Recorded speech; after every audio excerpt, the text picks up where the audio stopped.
But moving on in another story. As agencies like the NDLEA and NAPTIP ramp up their efforts to curb drug abuse and protect vulnerable children across Nigeria, a disturbing video has emerged, reminding us that safeguarding our children truly begins at home. In the viral clip, a baby that's barely old enough to walk is seen being force-fed sachets of alcoholic drink by laughing adults who are presumed to be her caregivers. Now, of course, this unsettling footage has sparked widespread outrage online, and many Nigerians are calling for swift action and accountability. Now, the National Agency for the Prohibition of Trafficking in Persons, NAPTIP, has since condemned the act in strong terms, describing it as dangerous and abusive. In a post that they shared via their official social media platforms, the agency has urged members of the public to come forward with credible information that could help identify and locate all those that were involved.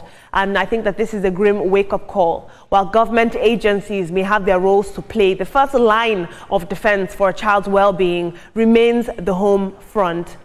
This is very, very interesting. What a lot of people online were saying that this was not real alcohol, it was just placed in an alcohol sachet. Whether or not it was real alcohol, mimicking the act of feeding a child alcohol sends a very dangerous message. It normalizes and trivializes the use of alcohol in minors or substances in minors. It's absolutely unacceptable. I urge you to take a look at that video, and if you have any credible information, reach out to NAPTIP. That's what social media is for. And then to the next story, which is the story that even caught my attention, the baby that was allegedly being fed alcohol. It's sad.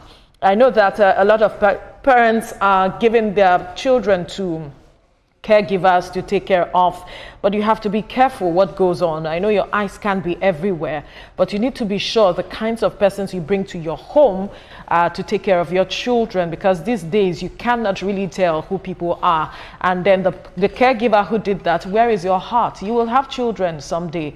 So what is this? Would you like someone to do this to your child? I'll leave you with that question. Moving on to the caregiver, it's a really sad one.